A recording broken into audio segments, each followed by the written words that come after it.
Ассаламу алейкум, урматтуу туугандар, барыңыздарга Алланын рахматы, райымы, мерими тынчтык болсун. Мен бүгүн Кыргызстанга аттын кашкасындай таанымал болгон, Кыргызстанга кызмат кылган Исхак Разаков эмне үчүн ыйлаган жөнүндө бир окуяны айтып бергим келди. Биз Исхак Разаковдун сен таза болсоң, мен таза болсом, коом таза болот деген эле сөзүн билсе керек. Бирок анын биз торговый промышленностька, Кыргызстандын айыл чарбасына, Кыргызстандын тилдин өнүгүшүнө, илимге, билимге канчалык салым кошкону жөнүндө телескоп каналынан көрүп алсак болот. Сиз аны көргөндөн кийин действительно ушунчалык ал инсанды жакшы көрүп каласыз. Кыргызстанга ушунчалык кызмат кылган экен. Бирок ошону көрө албастык кылып, ичи тарлык кылып, кыргыздын душманы кыргыз дегенде ошону өйдө жакка айтып барып атып, Исхак Разаковду жумуштан алдырган экен.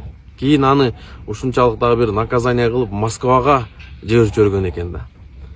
Москвада жүргөндө ошо кыз айтат, Разакова Эльмира Исхаковна деген кызынын BBC каналында кыргызча интервью бергени бар. Ошол жерде Исхак Разаков Москвада кандай болуп жүрчү эле, эмне болду эле, кайсы бир окуяларыңызды айтып бересиз десе, кызы дагы ыйлап калды. Ошол окуяны айтып айтат. Бир жол балконго келсем, алар орусча сүйлөшүп окшойт да, кызы дагы азыр орусча сүйлөйт экен, орусча кыргызча аралаштырып. Балконго келсем, атам ыйлап аткан экен дейт. Прям көз жашын төгүп ыйлап аткан экен. Анан ата эмне болду, что с тобой случилось деп сурасам, что с тобой случилось деп сурасам дейт.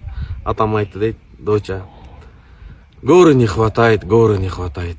Мага тоолор жетпей атат Кыргызстандын мага көлдөрү жетпей атат деп атасы көл чал болуп көз жашын төгүп ыйлаган экен. Исхак Разаков ушундай болчу, качан үйгө кыргыздар келгенде кыргызча сүйлөп калат эле, кыргыздар келгенде көңүлү көтөрүлүп калат эле, качан кыргыздар кеткенден кийин ыйлайт эле дейт. Бирок ушу өзү канча жашында Москвада коюлган экен.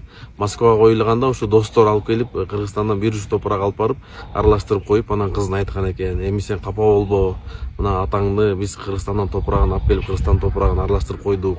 Бул эми Кыргызстанда коюлгандай эле сез деген экен да. Эми арадан жылдар өтүп, 2000-жылы Аскар Акаев Исхак Разаковдун сөөгүн казып алып келип, ушул Кыргызстанга койдурган экен. Андан кийин жакында эле ушул Садыр Нуркожоевич менен Камчыбек Кыдыршаевич чакырып, кызына паспорт берип, анан бул жактан бир трёх комнату Бишкектен үй берсе керек. Бул жерден эмне сабак алса болот тургандар? Бул жерден ушунчалык кандай кыйын болбо, бир кайсы жакка кетсең дагы бийик имараттар болсо да бийик биздин тоолорго жетпейт дегенди түшүндүрөт. Экинчиси, биз адамдын көзү тирүү кезинде сыйлабайбыз. Качан өлгөндөн кийин, качан өлүп калгандан кийин артынан мындай адам болчу эле, тигиндей адам болчу эле деп ыйлап көз жашыбызды төгүлүп калабыз. Үчүнчү, ушул Исхак Разаков ушул Москвада айдалганда ушул Өзбекстанга чалып суранган экен, ушул Андижанданбы, айтабы мага ушул Кыргызстандын тоозу көрүнүп тура турган жерден берсеңер, ушул жактан болсо Кыргызстандын авазын тоозун сезип турат элем деп, ошол Андижан Ошко жакын эмеспи, бирок ошол жакка дагы жашаганга мүмкүнчүлүк берген эмес экен. Ошондон айтылса керек, кайсы жерде болбосо дагы туулган жердин топурагы алтын депчи.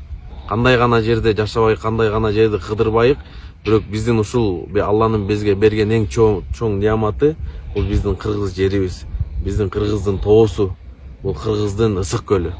Ошол бар нерсени бартайык туугандар. Берилген нерсеге шүгүр кылайык жана тирүү кезибизде бири-бирибизди сыйлайык.